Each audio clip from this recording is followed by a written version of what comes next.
Bueno, muy buenas tardes para todos, para todas, para todos. Muchas gracias por estar acá en este panel de celebración de los 20 años del Hey Festival y reiterarle a todo el equipo del Hey, a Cristina, a Constanza y a todo el equipo nuestro reconocimiento, nuestras felicitaciones y qué importante tener estas conversaciones en los 20 años.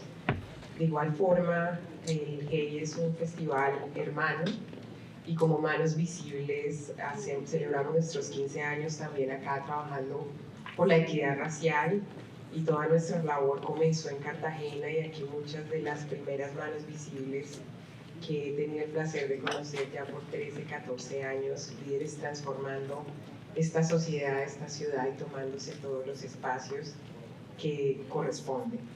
Entonces, para mí es un gran placer tener esta conversación que es muy intencional, creando nuestros propios referentes, hablando sobre todo de la importancia de la diversidad de relatos, de retratos y en el caso del trabajo que hemos hecho, no solo desde Colombia, sino también desde la diáspora africana. Entonces me acompañan dos personajes que además admiro, quiero y que además están en el mundo de la literatura. Entonces está por un lado nuestra querida Juliet Romero, de Santa Marta para el Mundo, la primera escritora afrodescendiente que publica con Alfaguara el libro Las Visitantes, cineasta, directora de la Caracola Films, una gran líder, y de igual forma nuestro querido Gilbert Ndichan de Camerún, postdoctor en literatura, uno de los grandes expertos en literatura diaspórica africana, especialista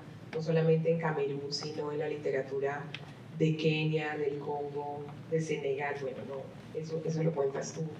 Y en el caso latinoamericano que ha vivido en Perú, ha estado investigando Bolivia, ha estado en Colombia, y ustedes lo verán, habla perfecto español y se mueve en Cartagena como en su casa, al igual que en el Pacífico, y escritora además, obviamente, y que ha estado muy cerca de los grandes escritores africanos. Entonces, vamos a hablar de ellos como escritores, también con una proyección social importante, con una visión. Y quisiera voy a arrancar porque el tiempo es corto y no es para que yo tampoco me tome mucho la palabra. Gilbert, en la antología Benite Leo, y Gilbert dirigió en Colombia el Laboratorio de Literatura Africana, escribiste lo siguiente: en cada proceso de transformación profunda de la sociedad, como la descolonización en África, las luchas por los derechos civiles en las diásporas africanas y contra la apartheid en Sudáfrica, la literatura ha jugado un rol crucial. Incluso en situaciones menos dramáticas, la narración creativa es imprescindible para una reapropiación progresiva del poder sobre nuestras memorias y nuestra historia, y la autorrepresentación individual y colectiva. Nos permite renombrarnos y redefinirnos en contextos donde siempre nos nombran y definen, desde perspectivas ajenas, estereotípicas y colonizadoras. Yo quisiera preguntarte, ¿qué te llevó a escribir? ¿Cuál es el propósito del ejercicio como escritor y el ejercicio académico que haces, que le permita un poco a la audiencia conocer ese viaje fascinante donde además conectas continentes, ¿no? Conectas el continente africano, el europeo y América Latina? Muchas gracias, Paola, por la invitación. Muchas gracias al público de Cartagena, que es mi casa, de verdad, porque he venido acá, creo que es mi cuarta vez. Por eso tengo una hermandad especial con esta ciudad. Y gracias a Manos Visibles, porque es mi familia en Colombia. Y esta invitación para mí es muy especial, porque donde hay que hablar de la literatura africana, estoy presente. Estoy allá, porque es mi vida. Yo soy de Camerún, pero cuando me presento en Alemania como camerunés, me dicen que no, eres de Colombia, porque en los últimos años he estado muy presente acá, viviendo acá y trabajando, colaborando con Manos Visibles y otros colegas.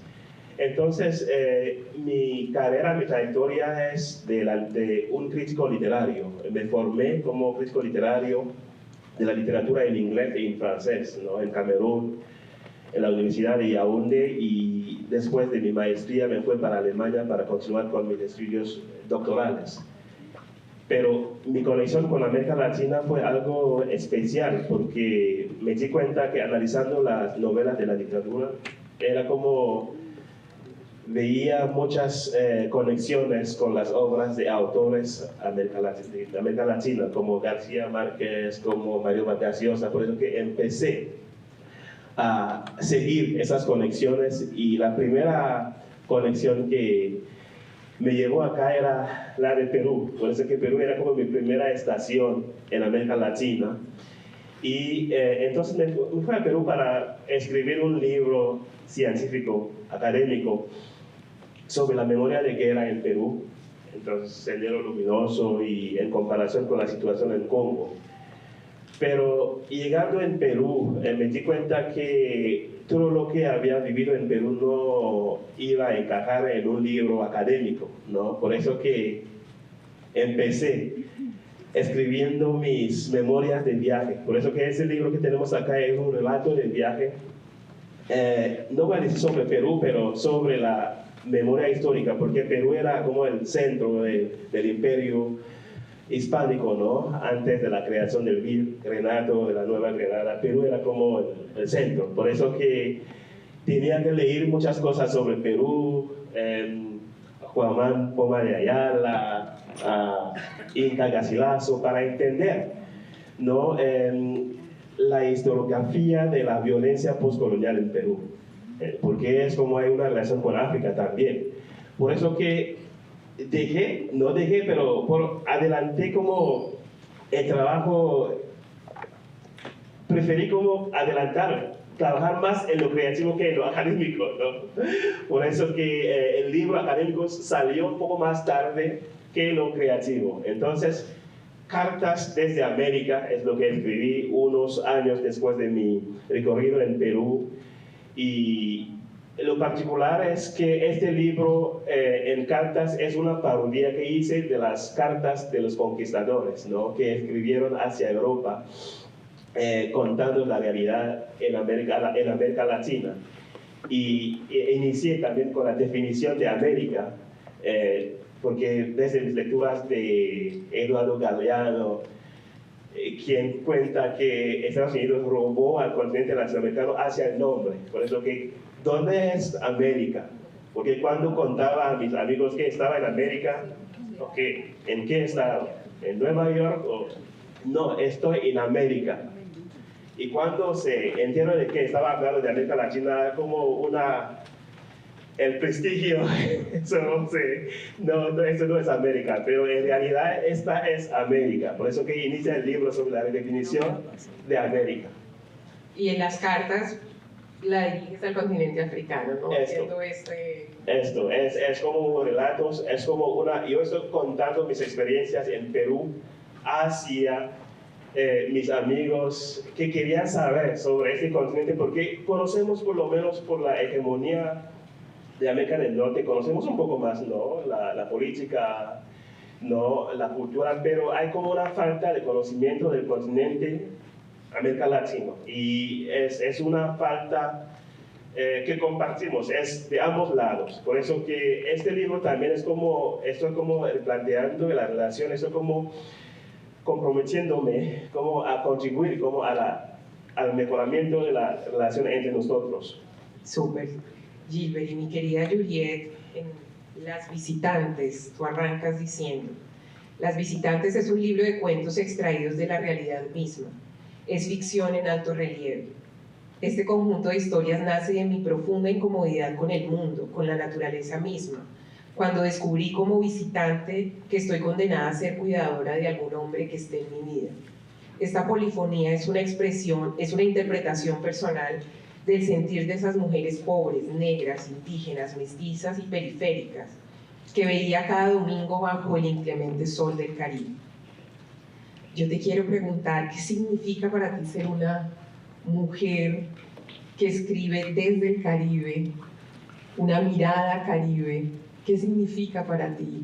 Y esta incursión, ¿cómo comienza Juliet a escribir y cómo llega a esta publicación?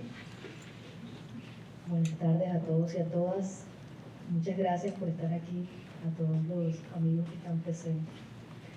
Bueno, Para mí, ser una escritora en el Caribe, específicamente desde la ciudad de Santa Marta, que es de donde yo soy, de donde yo vengo, siempre se ha significado desde muy niña como un acto de rebeldía, ¿sabes?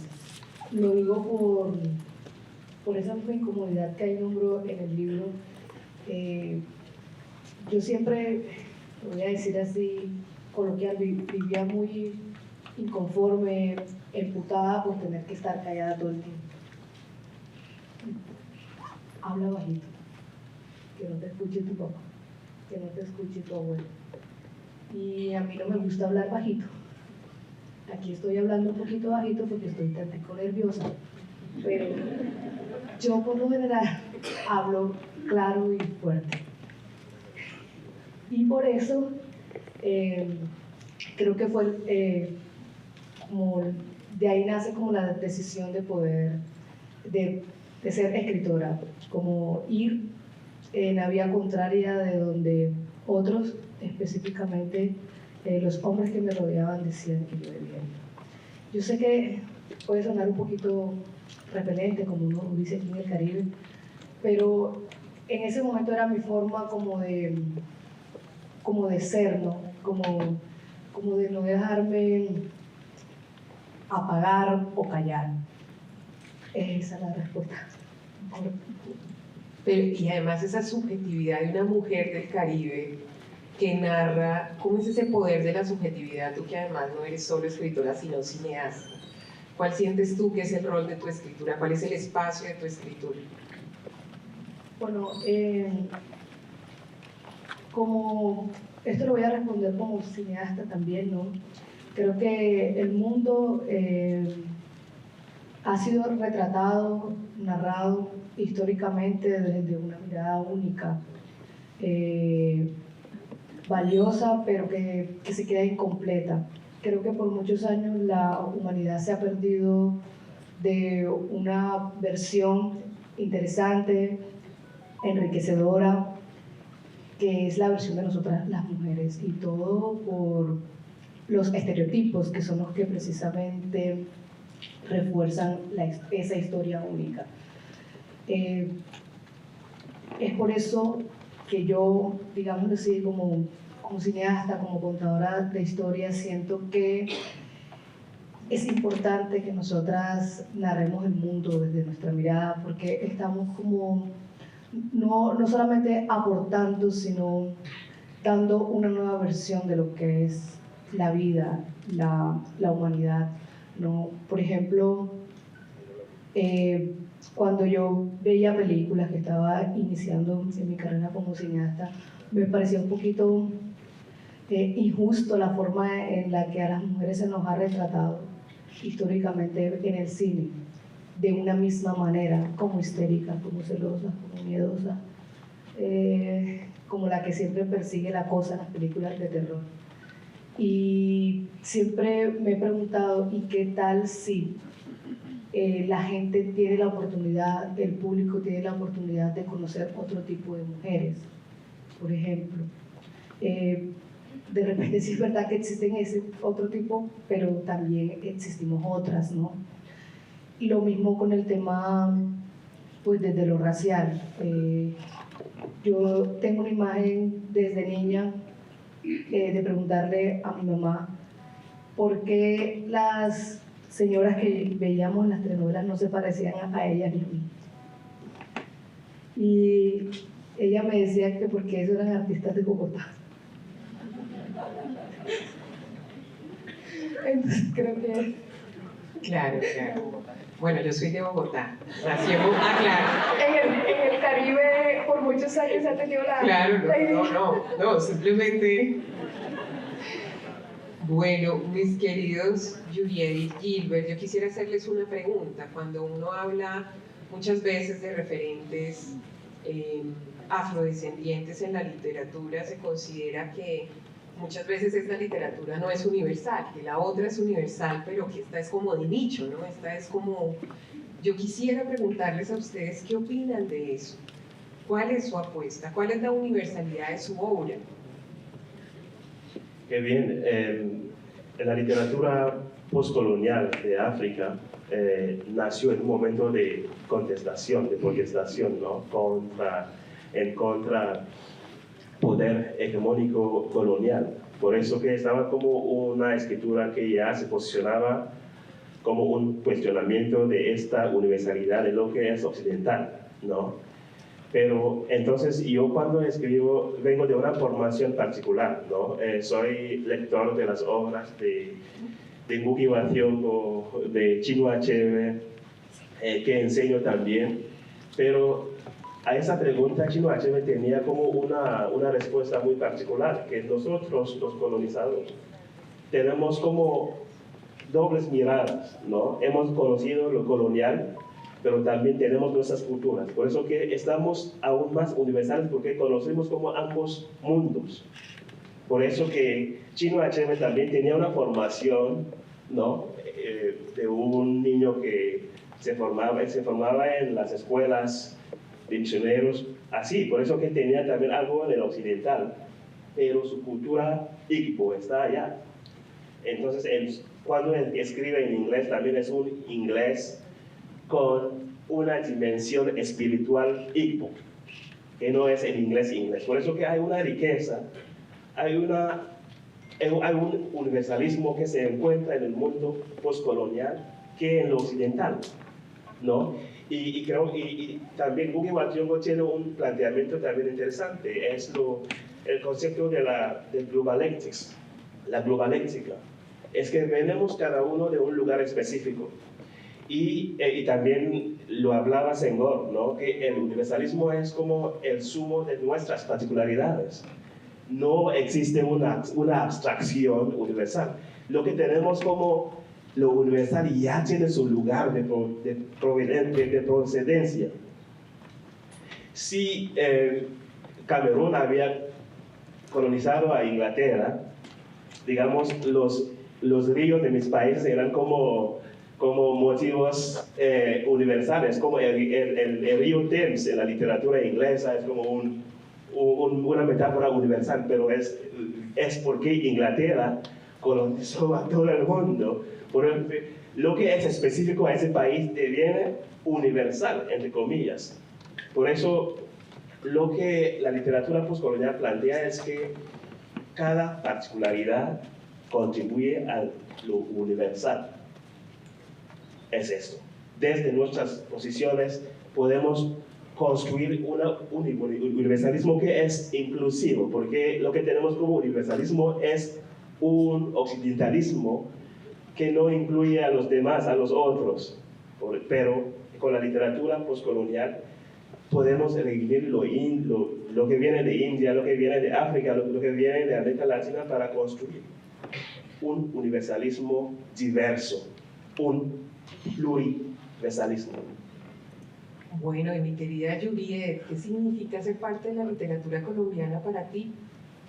¿En qué medida no es una literatura afrocolombiana, sino colombiana hecha por una mujer racializada del Caribe, Samaria? ¿Qué significa eso? Bueno, para mí, poder ser una escritora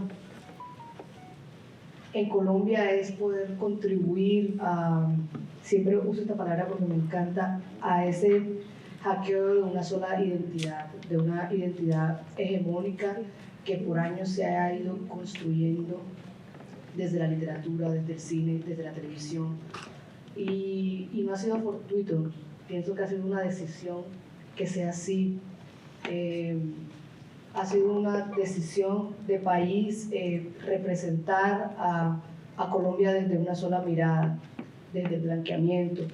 Por eso para mí es muy importante y revolucionario poder tener mi visión del mundo de Colombia abierta hacia todos los lectores del país, ¿no? Creo que es un paso demasiado grande en nuestros planes de construir un relato, una contranarrativa frente a lo que somos como nación. Súper. Mi querido Gilbert, en tu libro Cartas desde América, Memorias de un niño adoptado, narras 19 episodios de tu llegada a Perú. En la presentación mencionas las preguntas que atravesaron tu mente. ¿Qué me esperaba en esta aventura? ¿Qué tipo de personas encontraría en Perú? ¿Cómo se relacionarían conmigo? Y a lo largo del primer capítulo reflejas la distancia y el desconocimiento entre el continente africano y América Latina, utilizando como la única referencia inicial cuando llegaste a Perú era Mila, Samuel Eto'o, o sea, el fútbol, pero que de resto, pues, no había, pero al mismo tiempo como una emotividad, ¿no? Una fraternidad, una hermandad.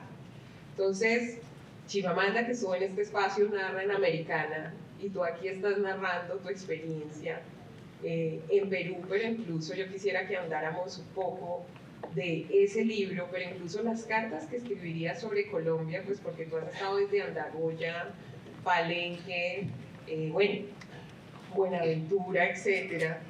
Entonces, ¿cómo es ese ejercicio de ese acercamiento? Quisiera profundizar en tu obra eso. ¿Cómo es ese encuentro? ¿Cómo también te enfrentas con los estereotipos, donde el fútbol es lo único, es como la única referencia cuando dices que eres de Camerún?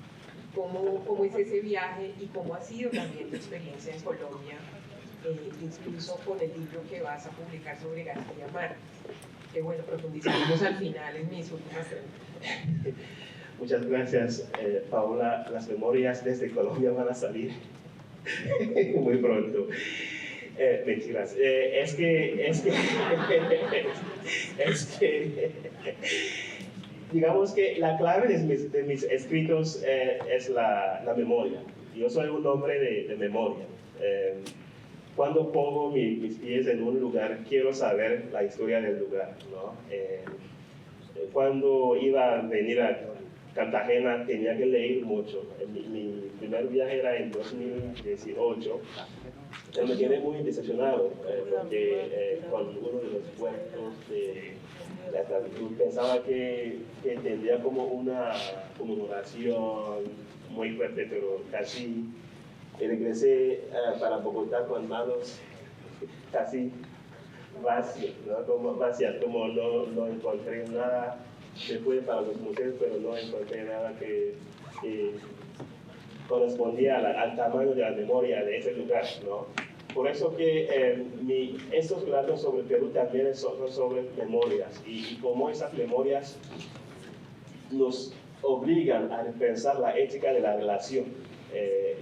Estas cartas son sobre la relación entre nosotros, digamos, no solamente los africanos. Cuando miro a América Latina es más allá de lo afro-latino, porque mi primera investigación no tenía que ver con la diáspora africana. Y también es un estereotipo, porque cuando se ve a un investigador africano estudiando América Latina, eso que la diáspora africana no. Estoy como un hombre muy abierto, y mi primera relación era con la comunidad andina, porque la investigación era sobre las memorias de guerra en Perú. En Perú eran las comunidades amazónicas y andinas que eran más afectadas por esta situación. Por eso que este libro es para plantear la relación, las miradas. Me di cuenta que cuando andaba en Perú y cuando decía que soy de Camerún, no, que Alemania tenía otra reacción. Cuando decía que soy, digamos, Alemania, digamos, esto solicitaba como un cierto respeto, ¿no? Pero Camerún, una cierta simpatía. Ay, ¿qué pasa en tu país? ¿Cómo es la vida allá? Hay leones en las calles. Yo vi mi primer león en Alemania con la edad de 28, ¿no? Por eso que me di cuenta que hay imágenes sobre África que hay que cambiar. Por eso que este libro es como una confesión de fe, como qué es lo que hay que hacer para cambiar, más allá del fútbol, ¿no? Está bien el fútbol, porque yo también como me quedo muy emocionado cuando viajo por el Pacífico y hay personas que me cuentan que cuando Camerún jugaba incluso contra Colombia, estaban... Bueno, estás entrando en territorio. Estaban con Camerún, bienvenidos. Entonces, pero más allá del fútbol hay que conocerlos mejor, esos dos continentes. Y es como mi planteamiento, porque esos dos continentes, fíjense en el siglo XVI, XIX, el tráfico que ocurría en ese espacio, barcas y todo, pero ahora son dos continentes con menos actividades mutuas, como si hay que comparar a nivel diplomático, a nivel de cooperación comercial, son dos continentes que como escriben, miran hacia el norte. Por eso que nosotros que hemos tenido como la suerte de conocer esos continentes, ambos tenemos una obligación ética. Bueno, cuéntanos un poquito, Gilbert, de tu nuevo libro que está a punto de salir y toda la influencia de García Márquez en escritores, ¿no? Y en particular un escritor del Congo, si nos cuentas un poquito de eso. Sí, digamos, es el tema que me llevó a Colombia. Por eso que es gracias a García Márquez que conocí también a Colombia con mi estancia como profesor invitado en la UniAndes. Era porque mi primer libro de investigación era sobre la relación entre Estado y la sociedad en África. Y me di cuenta de que hubo una hermandad que llamo la hermandad tropical entre las novelas africanas, sobre todo novelas del dictador, ¿no? Con la misma tradición del boom. O sea, García Márquez, Mario Vargas Llosa, digamos, Julio Cortázar. Y por eso que esto me llamó la atención y me di cuenta que las obras de Sonia Laborde, que es un escritor que ustedes tienen que conocer porque tenía una visión cósmica increíble. Una vez encontré sus poemas en Quibdó, traducido en español. Es un escritor tremendo, pero murió muy joven. Murió muy joven, pero fue muy apreciado por García Márquez.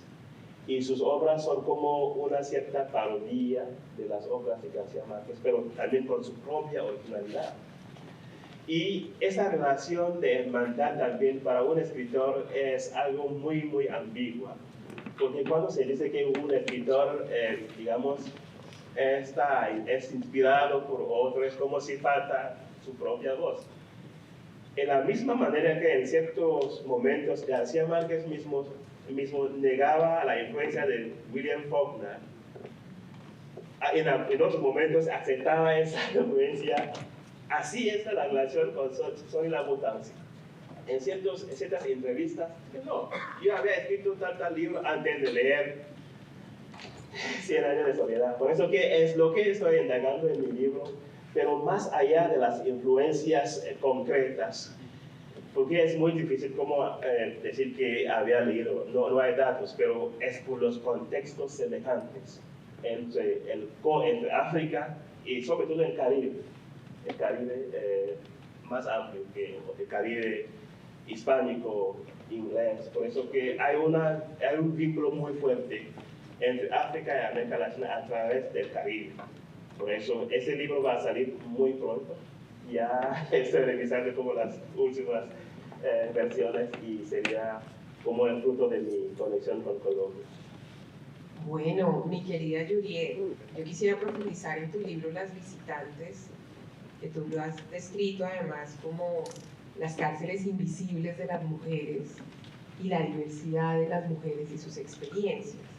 Yo quisiera, ya llevas 6 meses ya presentando tu libro, quisieras que les contaras un poquito a esta audiencia sobre las reflexiones, sobre lo que el público también te ha dicho de este libro, como toda esa experiencia.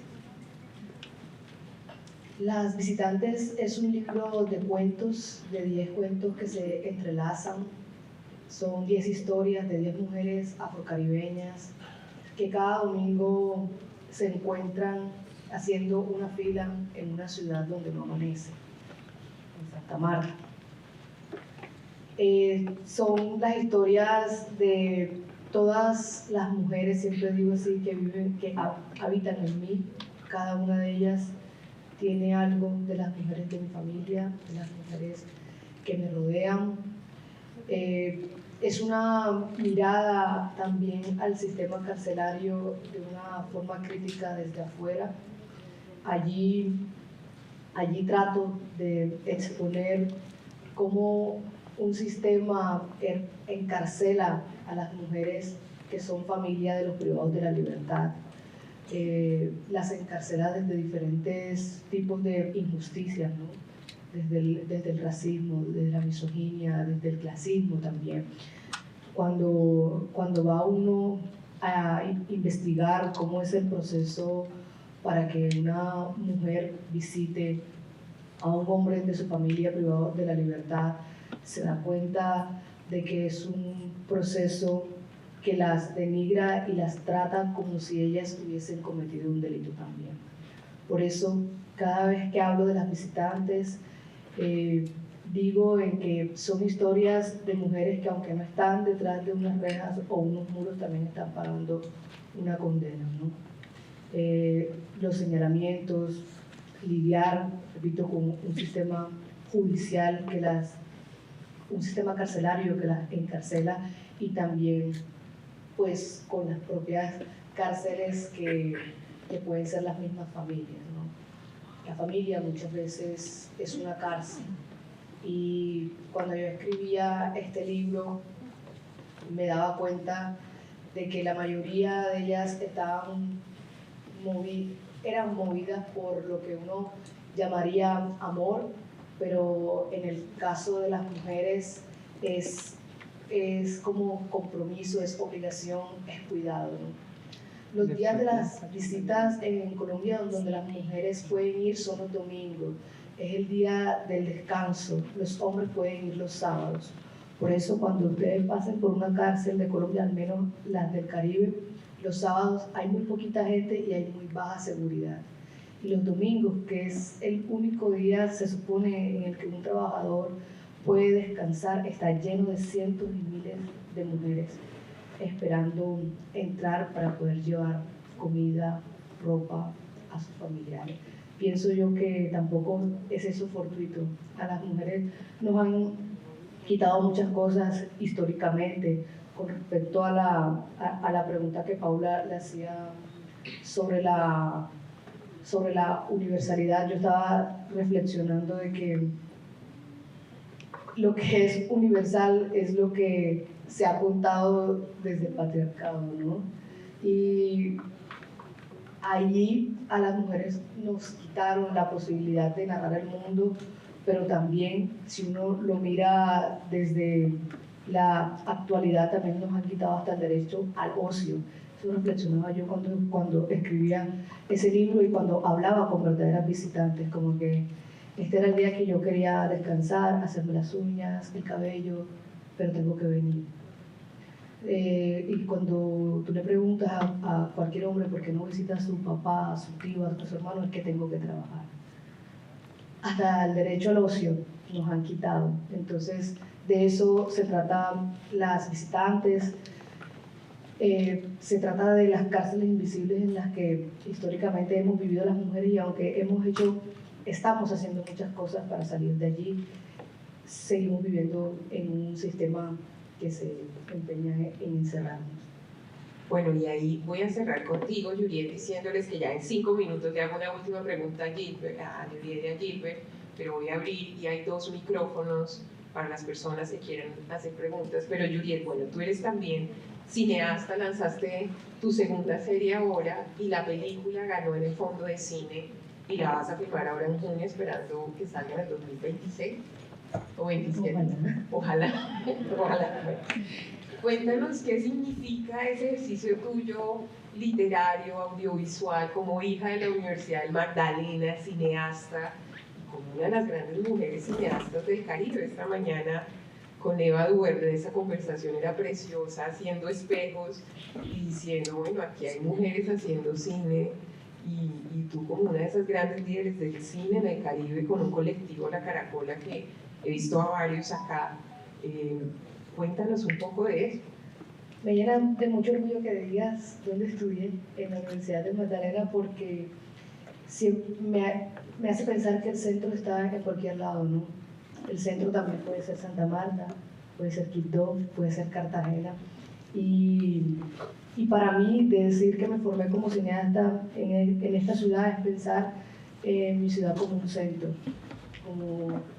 como un centro de reflexión desde lo cinematográfico. Pienso que el aporte que el Caribe le ha hecho al cine colombiano, si aún no se dan cuenta, el futuro dará la razón y es invaluable.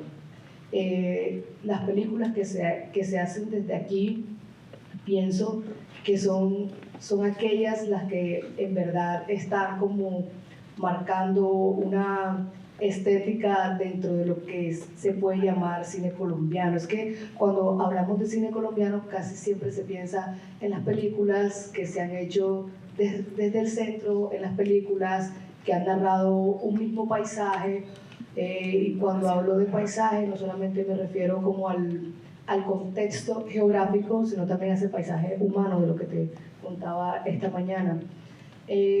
Por eso quería empezar diciendo que me llena de orgullo poder decir que cada día se está fortaleciendo el Caribe colombiano como un centro del pensamiento cinematográfico.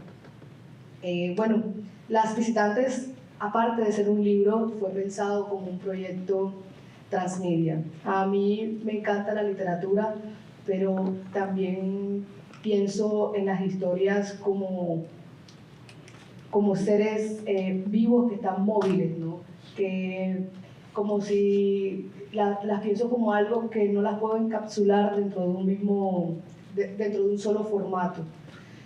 Cuando yo escribí Las Visitantes, lo primero que se me ocurrió fue una película, pero las películas son muy caras y se necesita mucha gente para hacerlo. Y yo pensé en escribir un libro solita en mi casa en medio de la pandemia, y creo que fue la mejor decisión, pero tampoco quise abandonar nunca la idea de poder hacer algo expandido. Me llenaba de mucha ilusión poder representar con imágenes eso que yo quería decir acerca de las cárceles invisibles. Y es por eso que existe una serie que se hizo dirigida a la televisión pública que tiene el mismo nombre, que fue producida por la casa productora La Caracola Films, por un equipo de realizadores negros, negras, caribeños. Es un producto de muy alta calidad y afortunadamente también nos encontramos preparando lo que sería la versión cinematográfica, ¿no? Que es la adaptación de los otros cuentos, porque como el libro son 10 cuentos, en la serie adaptamos 4, y en la película lo que ustedes van a encontrar, porque sé que todos van a ir a verla cuando salga, es la adaptación de 6 cuentos. Mi querido Gilbert, ¿qué palabras y por qué nos faltan del continente africano? Obviamente son 54 países, son diferentes culturas, no es pero con tu experiencia en Colombia, así como tus palabras, ¿qué otras palabras nos faltan del continente africano? Y mi última pregunta, porque prometí, si no, a la audiencia no, porque tú la preguntas sobre las cartas a Colombia, que dijiste mentiras y que lo dijiste al final, no, que dijiste, no, mentiras, ¿sí? ¿Cuál sería algunos de los episodios de esas cartas a Colombia? ¿Qué escribirías sobre Colombia, así como escribiste sobre Perú? Quisiera 2 cartas, no las 19, 2. Y ya abierto para el público apenas termine. Gracias. Mi estancia en Colombia fue un periodo con mucha ambigüedad, de verdad. El Perú era como un encanto por ser la primera estación de la América Latina. En Colombia ya había como tenido una cierta comprensión de la cartografía del continente.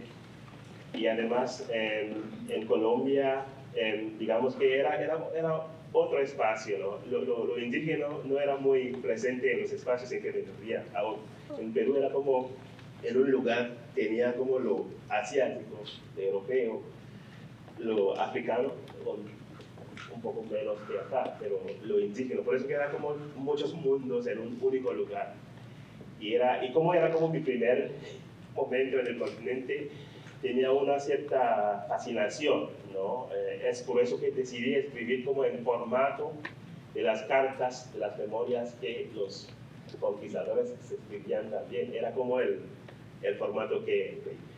Acá en Colombia era como una relación muy ambigua porque en Colombia tenía como la oportunidad de conectarme más con la población afrodescendiente, y siempre digo que cuando veo a un afrodescendiente hay como un doble en el continente, ¿no? Ustedes todos tienen dobles en Camerún, es como personas que ya conozco tu vida, la manera de hablar, hay como doble, pero al mismo tiempo tenía de un lado la acogida buena, gente alegre, pero la burocracia casi me hizo como pensar como en un permanente, como extranjero, de verdad, durante mi estancia acá, porque aunque venía por mi investigación en la UNIANDES, pasé más tiempo en la inmigración Colombia, digamos en Bogotá, es como... A veces cuando estaba yendo a la oficina de la UNIANDES, casi me paré en el tercer piso, aunque mi oficina era como en el quinto piso, porque la Migración Colombia era como el piso en el que me iba a presentar cédula de extranjería, todas esas cosas. Era como una locura para mí. Y es por esta falta de representación diplomática, tenía que legalizar mis documentos de mis dos hijos. Bueno, pero cuenta que uno nació acá y el nombre... Es James. Es James Rodríguez, y estoy muy orgulloso de este, porque es como un símbolo de mi estancia acá, ¿no? Y no tiene la nacionalidad camerunesa, tiene la colombiana y la alemana, por eso que es como mi relación con ustedes es conmigo, James Rodríguez. Pero era como esta ambigüedad con que viví en Colombia, pero sin embargo Colombia sigue siendo como un país donde me siento más en casa, a pesar de la burocracia, la gente muy acogedora como para mí, sí. Pero lo que estoy haciendo, desde mi llegada acá, decidí cómo escribir poemas, por eso que no sería cartas, pero poemas. Sí. Ya. Pero claro, sí, yo creo que esta es de las pocas veces, Gilbert, que en migración no tienes inconvenientes mostrando ya tu nacionalidad alemana. Las anteriores veces, mejor dicho, todas las preguntas, todo el cuestionamiento, cuando llegabas a migración y decían, de Camerún, ¿usted a qué viene acá? ¿No? Entonces, es un tema fuerte, ¿no? Es un tema difícil. Bueno, equipo, después de recordar a James, que está en Alemania, viene la parte de preguntas, inquietudes, conversación. Entonces hay micrófonos aquí toca, están los dos micrófonos atrás, la persona que si quiere hacer la pregunta debe desplazarse hacia el micrófono. O la observación, ojalá cortitas para que alcancemos en 20 minutos pues a escucharnos y a tenemos 15, 20 minutos, entonces muy puntuales, ojalá. Muchas gracias. Hola, Gilbert, Paola y Juliet. Mi pregunta, y me gustó que Juliet hiciera la intervención al final, es sobre el tema central que para mí fue esta conversación y es la universalidad de la palabra. Gilbert, mi pregunta es, como miembro ejemplar de la academia, teniendo en cuenta que eres crítico literario con un doctorado, ¿qué piensas del bien escribir? De esa estructura que nos imponen, de qué es lo que debemos seguir cuando nuestros imaginarios y nuestros territorios no se describen de esa forma. Gracias. Ya, hay que contestar directamente o hay que... Echemos dos. Ok, buenas tardes a todos y todas, y buenas tardes a Gilbert, Juliet, Paula, toda nuestra admiración. Brevemente, Gilbert, tú como un estudioso de la literatura comparada también un poco de Latinoamérica y de algunos países de África, quisiera preguntarte qué elementos de esa memoria de la diáspora que compartimos, ¿no? De ese paso transatlántico, encuentras repetitivos en la literatura latinoamericana, afrodiaspórica y en la africana, y qué podemos hacer para impulsar mucho más esas conexiones entre la literatura y, así como bien decía Juliet, pues desmantelar esas historias únicas que han escrito sobre nosotros y nosotras. Ok, iniciando con la pregunta de Rosemary. Sí, digamos que escribiendo con este contexto tan complicado, un escritor de mi contexto, de mi formación, no puede ser un escritor que solamente privilegia el arte para el arte, ¿no? Hay como una dimensión ideológica muy fuerte. Y es lo que diferencia en una cierta medida la literatura africana del nouveau roman, de la nueva novela, que es como la más gran influencia en la literatura africana postcolonial, ¿no? Los textos canónicos europeos. Por eso que lo que viene del continente africano precisamente es una literatura de protesta. Es una literatura donde se dice, ok, no es solo arte, pero también como una arte con un contenido preciso. Porque el texto surge en un momento en que la humanidad de nosotros está negada. Por eso Ngugi wa Thiong'o decía, me hubiera gustado como escribir textos como sobre el amor, todo eso, pero me di cuenta que creciendo en Kenia, en una colonia de poblamiento, que es muy cercana a lo que usted está haciendo acá, incluso el amor está mezclado con la política, ¿no? Por eso que hay que escribir desde una posición, porque el contexto no es de neutralidad, hay que tomar posición. Por eso yo como crítico tomo posición, yo como escritor tomo posición. Esto. Con la cuestión sobre sí, las hermandades entre nuestros continentes a nivel literario, voy a tomar un ejemplo de García Márquez mismo. Y siempre es por eso que no quiero hablar mucho de la influencia literaria, porque es como muy unidireccional, ¿no? Prefiero la palabra confluencia. Confluencia, ¿por qué? Esa hermandad nace también de un contexto histórico semejante, no es único, pero lo que los escritores africanos se dieron cuenta de que lo que estábamos viviendo en los años 60 ya se había vivido acá, porque ustedes tienen como una larga temporalidad, ¿no? Con la política colonial. Por eso que hubo esta fertilidad, esta hermandad tropical entre los autores del boom y las nuevas voces africanas, los Ngugi wa Thiong'o, los Amadou Nkrumah, los Chinua Achebe, porque había ya como un contexto muy semejante. En los años 70, 80 ya era una época de dictadura de ambos lados, ¿no? Por eso que esto por lo menos facilitó esta hermandad en lo literario. El mismo García Márquez decía desde su visita a Angola, gracias a su conexión ambigua con Castro, ¿no? Porque Fidel Castro estaba como apoyando a los guerrilleros en Angola en contra de los colonizadores portugueses. Por eso que García Márquez fue como periodista a tomar como la temperatura en Angola y se dio cuenta que él era africano. Por eso que este realismo mágico no era como algo, no, esta es la presencia cultural africana acá, que hace que lo realismo mágico para nosotros es natural. Solo la votación no se esfuerza para implementar este estilo en su obra. Nace de la manera de su visión del mundo.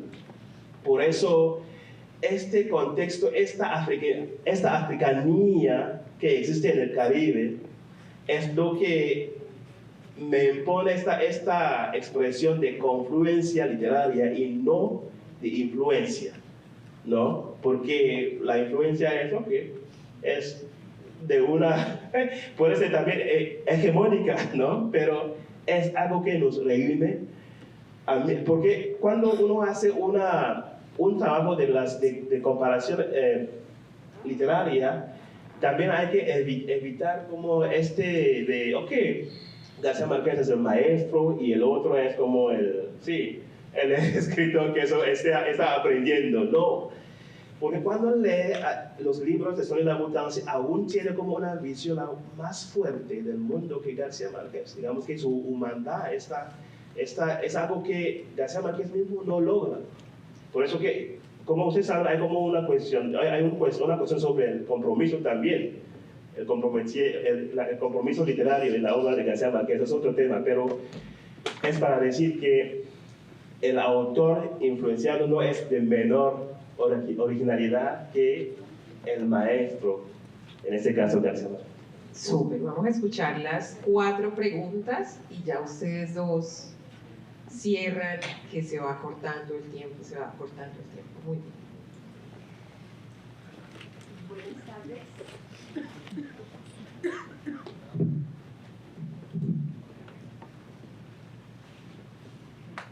Quisiera preguntarle a Gilbert que después de ese recorrido vital, cultural, académico, literario, lleguemos al plano humano, que es el más importante, y quisiera saber cuál es el sentimiento que alberga el corazón de Gilbert después de tantos recorridos. ¿Cuál es ese sentimiento?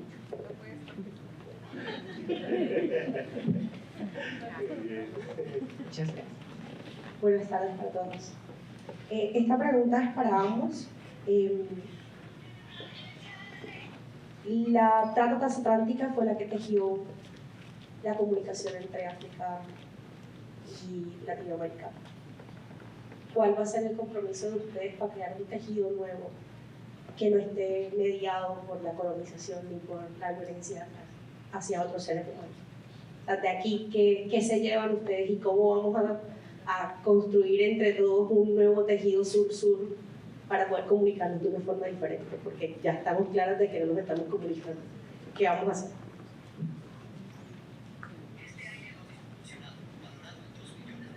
La última. ¿Quién quiere comenzar? Primero que tu corazón, dice Juliet. Sí, el corazón. Yo conozco a Colombia como el país del corazón. ¿Por qué conoces a Colombia como el país del corazón? Es que aprendí como unas expresiones que son muy particulares a ustedes, ¿no? Como mi hermano de corazón, hermano de alma. Aquí todo es de corazón, de alma, por eso que... Entonces estoy en el país del corazón ahora. Para contestarle, sí, es una pregunta muy importante. Para mí lo humano es lo que me motiva en mis tareas como crítico literario, como en lo que escribo de forma creativa. Entonces, lo que me llevó ya en Perú era como algo humano, la violencia. Y le voy a decir por qué. Porque venía, porque la situación se ha cambiado, de un país que se consideraba como la islita de paz, Camerún. Nunca hemos conocido como esta conflagración de violencia a un nivel espectacular, ¿no? Por eso que siempre tenía como esta compasión, por eso que escogí también el Congo, ¿no? Como mi campo de investigación, y Perú. Pero cuando estuve en Perú, es lo que he sentido es experimentado en ese país no se puede encajar en un libro académico, que es como una distancia, ¿no? Abstracción. Por eso que escribí este libro de corazón. Las cartas son de corazón. El libro académico es como una abstracción, pero hay como una intercalancia, ¿no? entre ambos, ¿no? Como cuando uno lee también lo creativo, hay algo académico también allá, y al revés. Pero la otra cosa es que para escribir un libro, cada texto es siempre un intertexto o un pretexto, ¿no? Hay siempre algo que es como alrededor. Y Chinua Achebe dice algo muy importante, donde hay una cosa, siempre hay otra cosa al lado. es como la dialéctica, ¿no? Según la filosofía del pueblo, de la cultura Igbo. Entonces, para escribir este libro tenía que leer muchos otros libros y tenía como 3 referentes.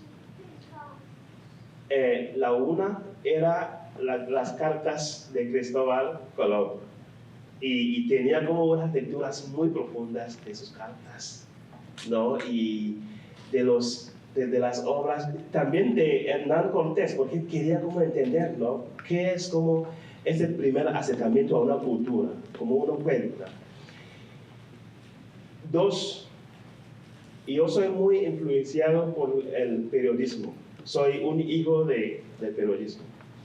Y creo que en la otra charla vamos a profundizar más sobre otro libro que... Y el domingo seguimos con literatura. Exactamente. Por eso que yo tenía con la lista de la BBC Mundo, que se llamaba Alice de Cook, que presentaba durante más de 50 años una crónica que se llamaba Letters from America, el mismo título que el mío, pero presentaba como la transformación de la cultura inglesa en América del Norte. Y yo siempre soñaba que cuando voy a crecer voy también a escribir, pero porque tenía como una manera de contar cosas históricas con una creatividad, era como el periodismo, como lo de García Márquez mismo, ¿no? con mucha creatividad. Por eso que es entre la historia, el jornalismo, el periodismo, pero también la creación literaria. Tenía esto, pero él era inglés y contaba sobre la cultura inglesa en América. Y yo soy camerunés, porque tenía como obligación de contar la historia de los africanos afrodescendientes en América, en otra América. Tercero, y es lo que más es cerca de su pregunta, es un libro de Antoine de Saint-Exupéry, un escritor francés, sí, Tierra de Hombres. Es uno de mis libros preferidos, ¿no? Y es sobre la aviación, como los pasos iniciales de la aviación, y cuenta sus aventuras con el avión en Argentina, en los Andes, por eso, pero con un humanismo increíble. Que la tecnología tiene, el avión en esa época tenía que conectarnos, hacer conocer a las culturas, sin hacer sentir que uno era como superior o inferior al otro, pero cómo podemos utilizar la tecnología con un sentido humano. Es lo que define como la vertiente humanista de mi libro, es por este libro de Antoine de Saint-Exupéry, porque yo soy influenciado mucho por la literatura africana, inglesa y francesa, por mi formación. Perfecto, muchas gracias. Y cerramos con nuestra querida Juliet. Bueno, yo pienso que una manera de contribuir a lo que nos preguntaba la compañera, creo que es seguir contando o escribiendo las historias en donde nosotros seamos los protagonistas y estemos representados, pero sobre todo lo pienso más desde el cine.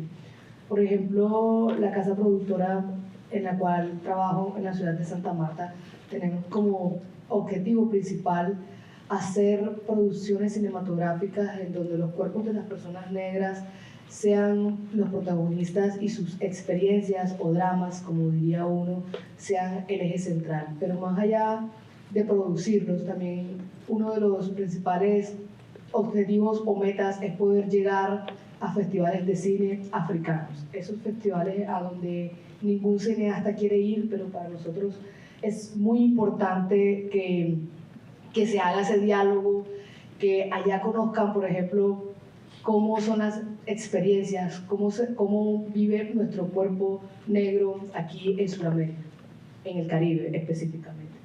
Creo que es como la manera en que yo puedo contribuir como cineasta y como narradora.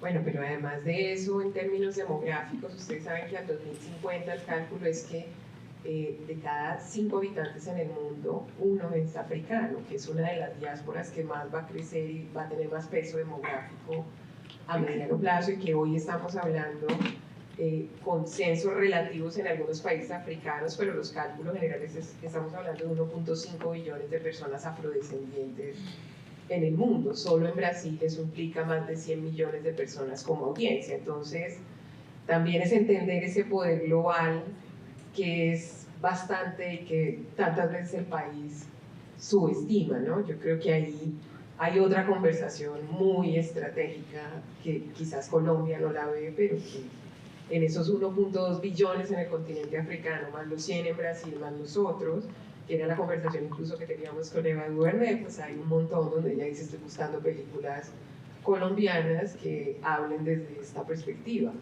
¿no? Entonces también hay una mirada ahí muy estratégica. Equipo, para llegar al cierre, ya vamos cerrando y quisiera solamente leer, aprovechando este espacio, agradeciéndole mucho a Angel por ser socio, por ser amigo de estas causas, y parte de nuestra tarea es que cada día más escritores de la diversidad del país sean los protagonistas que integren, porque pues no nos podemos acostumbrar a un sector editorial sin una parte del país, ¿no? Así que construyendo país, intelectualidad, sin darle el protagonismo a una parte del país, porque todos nos necesitamos. Y nosotros en Manos Visibles arrancamos en Cartagena, 15 años después, que incluso hay 2 de las primeras líderes acá que los hijos están más altos que yo. Y yo dije: no, su mamá que no diga que usted era chiquito cuando nos conocimos, pero que estaban en la barriguita de varias de esas Manos Visibles acá y que hoy ya son más altos que yo. Quería simplemente unas pocas palabras, y a los que no nos conocen pues digo que nos conozcan, pero aquí hay varias Manos Visibles. Cerrar con esto 1 minuto que sé que nos queda. 15 años diciendo: no es la otra Colombia, es el futuro de Colombia. 15 años diciendo: no somos un déficit, ni el atraso, ni el problema eterno, sino la posibilidad, la riqueza. 15 años de demostrar que estas minorías pueden ser mayorías. 15 años iluminando sueños que parecían agotados e imposibles. 15 años reiterando que la diversidad no se conceptualiza, sino se ve. 15 años con muchos no de entrada, ustedes no, tampoco, y creando las condiciones para poder decir sí, ya no busques más pretextos. 15 años enfrentando las contradicciones del poder, y ahora que supuestamente lo tenemos, ¿qué hacemos con él? 15 años abriendo espacios, todos los lugares nos pertenecen. 15 años abriendo puertas que aún hoy se entreabren y a veces vuelven y se cierran. 15 años amando a un país que frecuentemente nos menosprecia, pero asumiendo la tarea de incluso amarlo más. 15 años pacíficos, caribes, amazónicos y un poco andinos. 15 años fríos y cálidos, casi nunca templados. 15 años haciendo de los márgenes nuestro centro. Muchísimas gracias.